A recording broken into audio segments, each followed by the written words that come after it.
19h45, la barrière info soir. Monsieur, dames, bonsoir et bienvenue à cette nouvelle session d'information du mercredi 1er septembre 2021. Après épuisement de l'ultimatum, le comité exécutif de l'Union des élèves de l'EMIC a rendu public cet après-midi une déclaration de presse. Ceci pour informer l'opinion publique des problèmes qui assaillent cette prestigieuse école. Des problèmes d'ordre socio-économique, comme nous rapporte Abou Salha Ahmadou, secrétaire général du CEMIC. Il n'y a eu aucun retour favorable venant du gouvernement jusqu'à l'épuisement de l'ultimatum du 31 août 2021 et face au refus catégorique de la direction générale de l'EMIC à recevoir le comité exécutif pour un dialogue. L'Union des élèves de l'EMIC revient fustiger ce silence complice du gouvernement à travers cette seconde déclaration de presse. Nous ne comprenons pas pourquoi un gouvernement qui dit placer l'éducation au centre de ses priorités et qui participe au sommet international sur l'éducation soit de l'incapacité notoire et affichée de résoudre les problèmes de l'EMIC. Malgré la visite du ministre, celle du comité directeur de l'ISN, les problèmes de l'EMIC n'ont toujours pas eu de solution. Cette direction générale fuit ses responsabilités et laisse les délégués des classes programmer des cours, TP, et examens. Le comité exécutif fait des nuits blanches en train de résoudre les altercations entre élèves d'une classe à cause de la programmation d'un cours ou d'un examen qui ne convient pas à certains. Malgré les avertissements du comité exécutif lors de la dernière déclaration, l'administration incompétente n'a pas pu trouver des places de stage à plus de 70% des élèves en fin de cycle et aux élèves d'IG2, qui doivent obligatoirement faire le stage avant la rentrée du 13 septembre 2021. À cause de ces fuites de responsabilités répétitives, cette direction générale vient de sacrifier et de crucifier ces jeunes espoirs de leur famille. Ainsi, elle plonge l'école dans un éternel retard académique. Pour diviser et mieux régner, cette direction générale a reconnu deux comités exécutifs des élèves, dont l'un de la sous-section de l'ISN et l'autre pour les élèves de l'EMIC, dont la Banque mondiale a financé la formation. Face à cette complicité de la direction générale et des autorités politiques actuelles dans la liquidation programmée des efforts du défunt général président Seni Kunche, l'Union des élèves de l'EMIC exige la tenue d'un point de presse faisant apparaître la vérité sur les conditions socio-académiques des élèves par le directeur général de l'école. L'audit du circuit de financement de l'EMIC par la ALSIA afin de mettre fin à l'influence de cette main invisible qui profite de l'école et laisse les élèves dans des conditions non favorables. Le financement du dossier relatif à la réhabilitation du mur et des bâtiments de l'EMIC à l'issue d'un conseil de ministres, comme ce qu'a fait récemment le gouvernement pour la construction d'un bloc administratif au profit d'une autre grande école publique. Le retour immédiat et sans condition de l'EMIC au niveau du ministère des Mines, ancien ministère de tutelle de notre école. Dans le cadre de la réalisation du programme de la coopération syndicale PCS 2021-2025, que les centrales syndicales, membres de l'intersyndicale des travailleurs du Niger, ont organisé ce matin au siège de la Confédération nigérienne du travail un atelier d'échange. Et c'est sur le dialogue social que cette activité financée par CNV International a eu lieu. D'autres précisions avec Hamza Sakou, Ibrahim Abdou. Ce sont là les représentants des 5 centrales syndicales, membres de l'intersyndicale des travailleurs du Niger, réunis autour de cette journée d'échange, entrant dans le cadre du programme de la coopération syndicale 2021-2025. Placé sous le thème « Défis et enjeux du dialogue social au Niger » dans le contexte de la Covid-19 et post-électoral des élections générales. Cette rencontre est possible grâce au financement du CNV international de Pays-Bas. Le dialogue social étant un état d'esprit, nous pensons que nous sommes sur la bonne voie.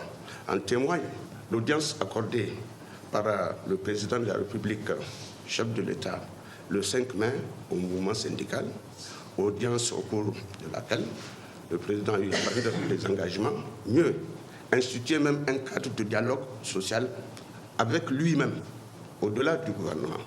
Et ce jour-là, le président, dans le cadre du dialogue social, a invité les membres du gouvernement à privilégier toujours le dialogue et conclure des protocoles qu'ils doivent respecter.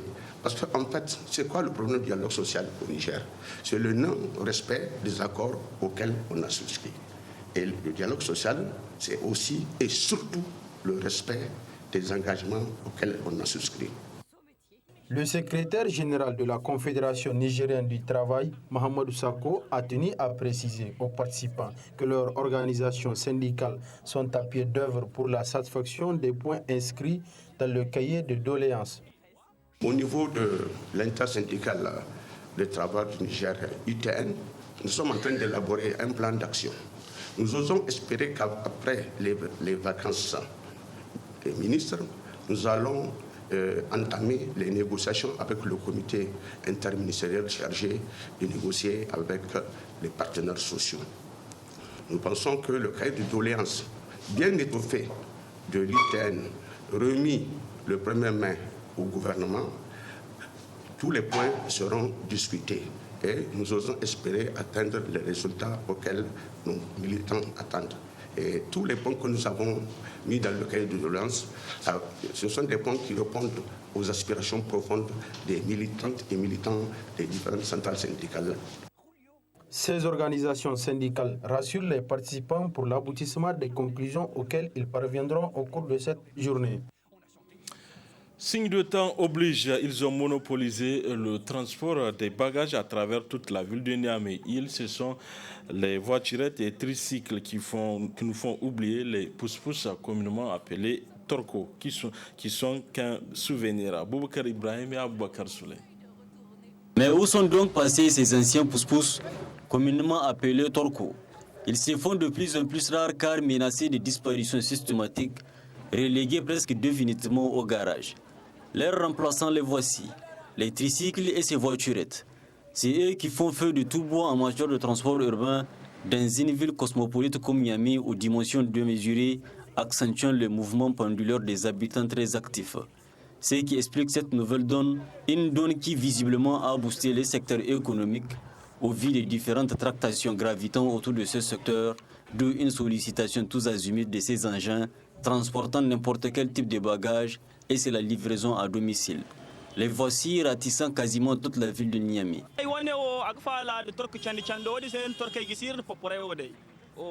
Avec ces engins, on s'en sort mieux. Grâce à Dieu, nous transportons tout, des ciments, des fers, des planches, etc.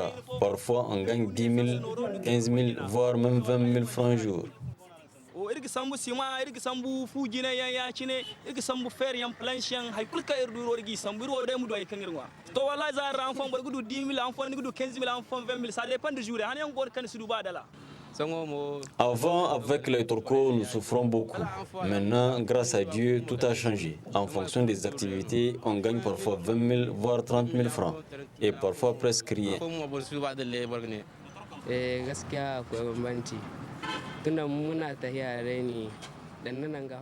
Il y a une large différence entre les torcos et les tricycles.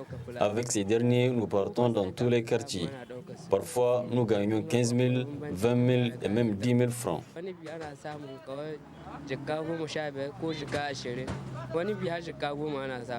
Le seul bémol, selon eux, c'est les tracasseries policières par rapport à la conduite de ces tricycles ou le port de casque, tout comme le permis de conduire qui sont exigés.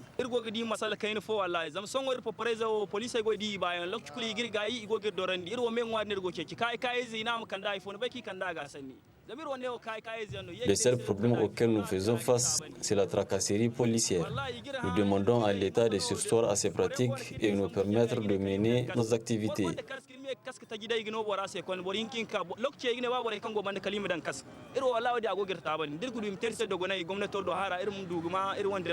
Selon les vendeurs importateurs, les prix de ces engins varient en fonction de la taille et de la qualité. Les prix varient selon leurs caractéristiques. Par exemple, les tricycles, il y a le petit, il y a le grand. Le petit, le plus moins cher, c'est 920 000. Vous voyez, donc ça, c'est la puissance 153. 150 à 3, c'est ce qu'on écrit là-dessus. Donc il y a le 150 par 10, qui est 1 100 000. Et il y a aussi le moteur 800. Donc le moteur 800 avec le derrière qui fait 2 mètres de long. Donc ça, c'est 1 50 000. Mais qu'à cela ne tienne, ce type de transport a véritablement donné un coup de fouet dans le monde des affaires et les affaires marchent comme sur des roulettes avec ces engins en passe d'être une nécessité absolue. DIFA a servi de cadre lundi dernier au lancement officiel au titre de la région de la campagne de plaidoyer sur les enjeux de l'actualisation des cadres juridiques protégeant les femmes et les filles des violences dans le cadre de la mise en œuvre du programme Spotlight au Niger. Cette rencontre de 2 jours avait pour objectif de contribuer à l'amélioration du cadre légal et réglementaire et son application effective avec les conventions internationales ratifiées en matière de lutte contre les violences faites aux femmes et aux filles. Le compte-rendu avec notre confrère de la télévision Ténéré, Abdelwahab Issaka. La campagne de plaidoyer sur les enjeux de l'actualisation du cadre juridique protégeant les femmes et les filles des violences, conduite depuis plusieurs mois par le médiateur de la République à l'intérieur du pays, dans le cadre de la mise en œuvre du programme Spotlight au Niger, et sur sa dernière ligne droite, après les régions de Zendera, Maradi, Tawa, Niamey et Tillabéri. La capitale du manga, DIFA, reçoit du 30 au 31 août 2021 l'équipe du médiateur de la République et ses partenaires. La présente cérémonie consacre le lancement officiel des activités de cette étape de DIFA. Faut-il le rappeler, le mercredi 5 août 2021, le médiateur de la République a présidé ici même à la MJC une rencontre de vulgarisation du guide des citoyens.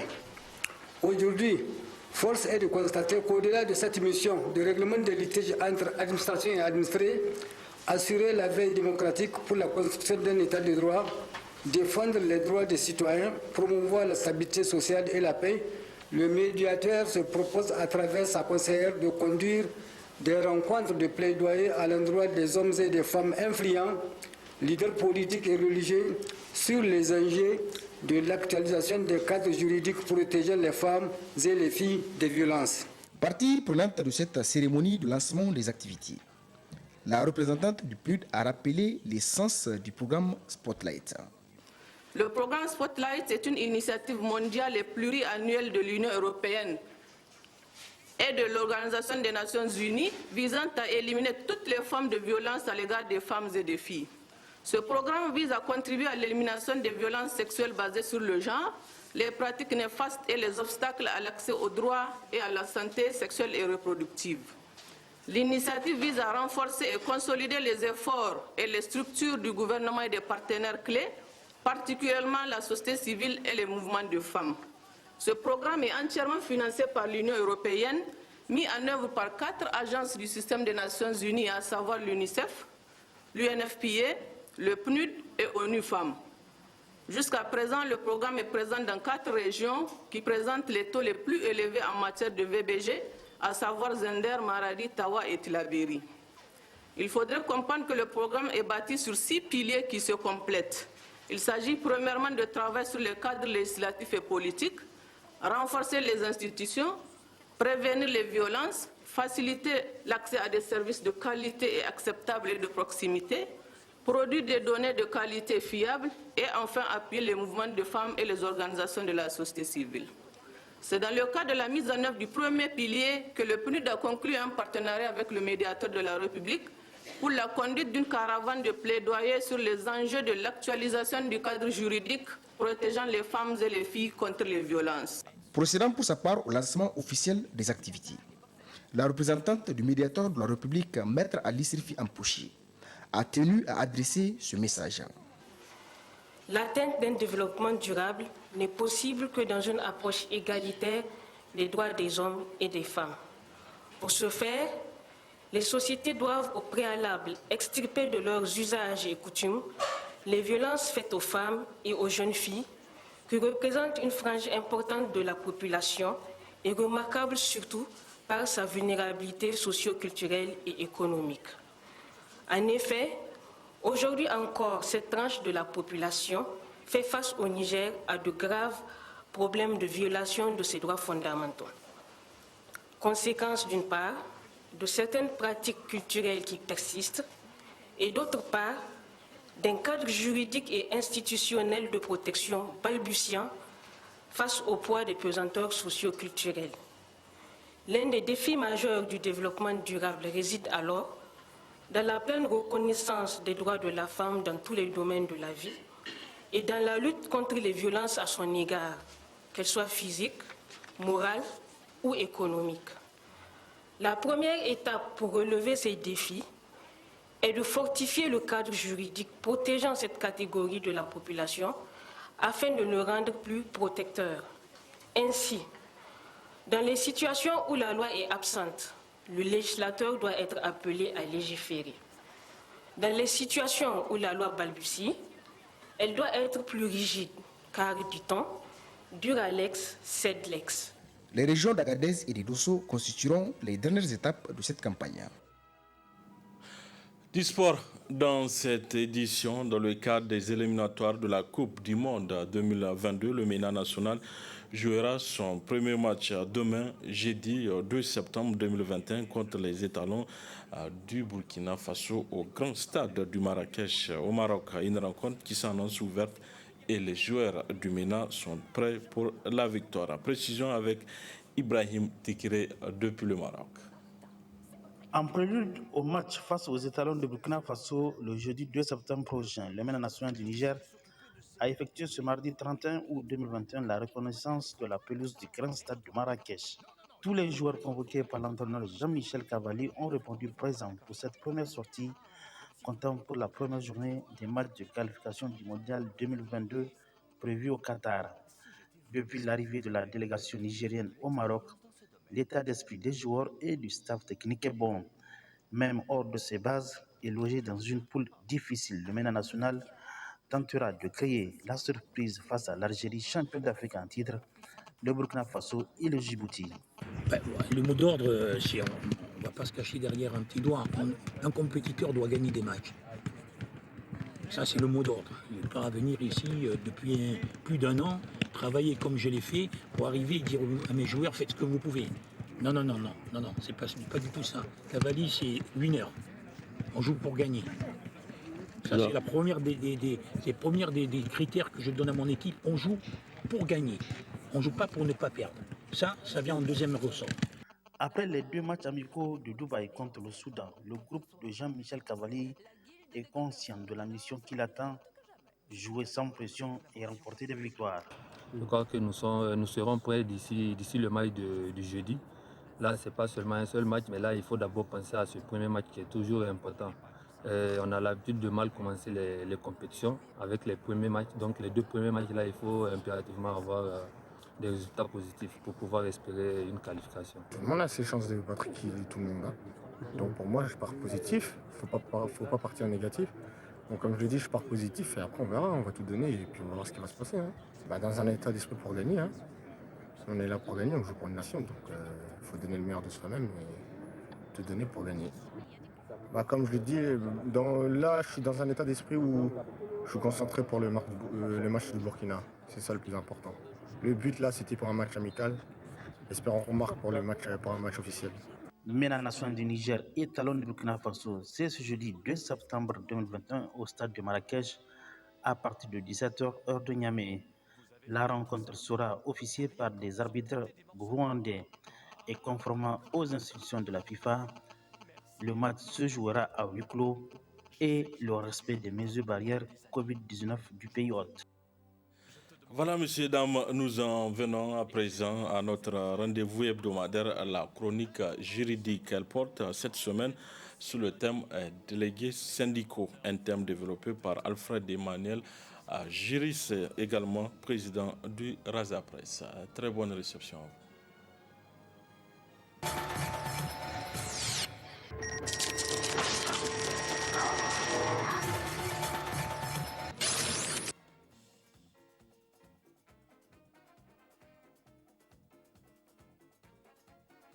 Aujourd'hui, nous allons parler des délégués syndicaux. Eh bien, la semaine passée, nous avons parlé des délégués du personnel. Il y a une nuance entre les délégués du personnel et les délégués syndicaux. Si vous vous rappelez, l'une des différences fondamentales, nous avons dit que pour qu'il y ait délégué du personnel dans une entreprise, il faudrait que l'entreprise ait au moins 10 personnes, 10 agents. Donc, dès que l'entreprise remplisse cette condition de 10 agents, eh bien, elle doit avoir un délégué du personnel. Alors, s'agissant des délégués syndicaux, l'article 223 de la loi 2012-045 du 25 septembre 2012 portant Code du travail de la République du Niger dispose que dans les entreprises ou établissements employant au moins 50 salariés, un délégué syndical peut être désigné par toute organisation syndicale régulièrement constituée et appartenant aux organisations les plus représentatives des travailleurs conformément aux dispositions de l'article 185 du Code du travail. Alors, donc, quand vous regardez, le schéma n'est pas le même.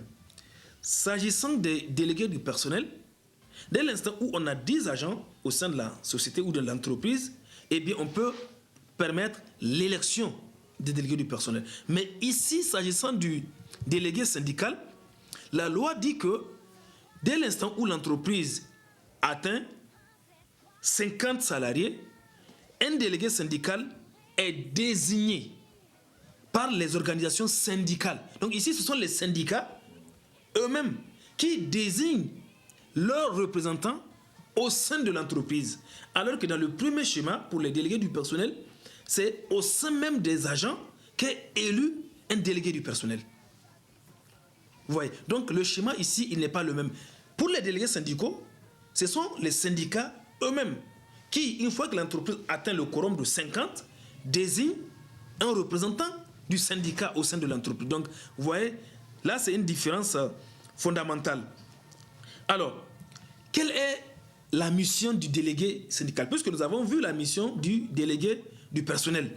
Donc, pour le délégué syndical, l'article 224 du Code du travail dispose que le délégué syndical assure la représentation de son syndicat de l'entreprise, tant envers l'employeur qu'envers les travailleurs. Donc le délégué syndical symbolise, si vous voulez, une sorte d'intermédiaire, une sorte de pont entre, d'une part, les travailleurs et, d'autre part, les employeurs et son syndicat.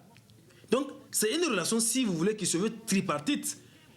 Ça concerne les travailleurs, les employeurs et le syndicat qu'ils représentent. Maintenant, le délégué syndical a aussi un certain nombre de prérogatives au sein de l'entreprise dans cette relation tripartite dont j'ai parlé tantôt. Il est convoqué, en ce sens, aux réunions que l'employeur doit organiser avec les délégués du personnel. Il participe à cette réunion.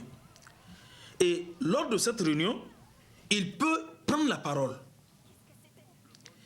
Il est destinataire également de toutes les informations que l'employeur doit aux délégués du personnel.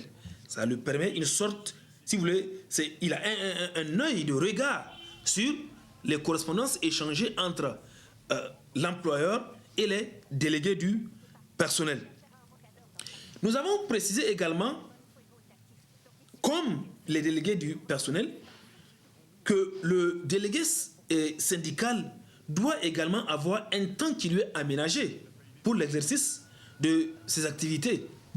Alors, en ce sens, pour l'exercice de son mandat, il bénéficie des mêmes heures. Si vous vous rappelez, nous avons précisé que les délégués du personnel ont 15 heures par mois pour exercer leurs activités. Donc, en ce sens, le délégué syndical bénéficie également du même temps pour exercer ses activités. Maintenant, le mandat puisqu'il est désigné par les syndicats, alors, l'article 225 précise que le mandat du délégué syndical prend fin lorsque la condition de représentativité cesse d'être remplie ou lorsque le syndicat décide de mettre fin à ses fonctions. Son mandat peut également prendre fin lorsque, par exemple, il quitte son poste, il n'appartient plus à une entreprise, il n'est plus dans le milieu. Il prend fin également en cas de rupture du contrat de travail, justement, du délégué du personnel, ou en cas de démission du mandat ou de la perte des conditions requises pour sa désignation. Donc, toutes ces conditions mettent fin au mandat du délégué du personnel. Maintenant, l'autre aspect aussi très important dont j'ai parlé dans le cadre du délégué du personnel, c'est que le délégué syndical bénéficie également d'une protection parce que son activité peut également causer certains soucis avec les employeurs contre lesquels il doit souvent lutter au nom de la défense des intérêts des personnes qu'il représente. Donc, dans ce sens, l'article 227 du Code du travail précise que tout licenciement d'un représentant du personnel, c'est-à-dire d'un délégué syndical par exemple, envisagé par l'employeur ou son représentant, doit, quelle que soit la cause, c'est important, si l'employeur veut licencier un délégué syndical, et quelle que soit la cause ou le motif, il doit soumettre la décision à l'inspection du travail. L'inspecteur du travail est tenu de rendre sa décision dans les 8 jours suivant le dépôt de la demande d'autorisation de licenciement. Et ce délai est porté à 21 jours en cas d'expertise, par exemple. Et l'inspecteur du travail doit notifier sa décision motivée à l'employeur. Ampliation est faite aux représentants du personnel. Maintenant, s'il s'agit d'une faute lourde de la part du délégué syndical, eh bien l'employeur peut prononcer immédiatement la mise à pied. Ce n'est pas encore le licenciement, mais c'est la mise à pied.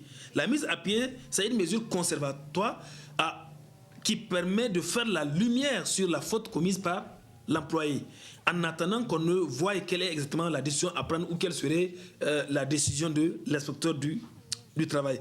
Donc, la mise à pied ne peut excéder 1 mois. Donc, la durée de la mise à pied.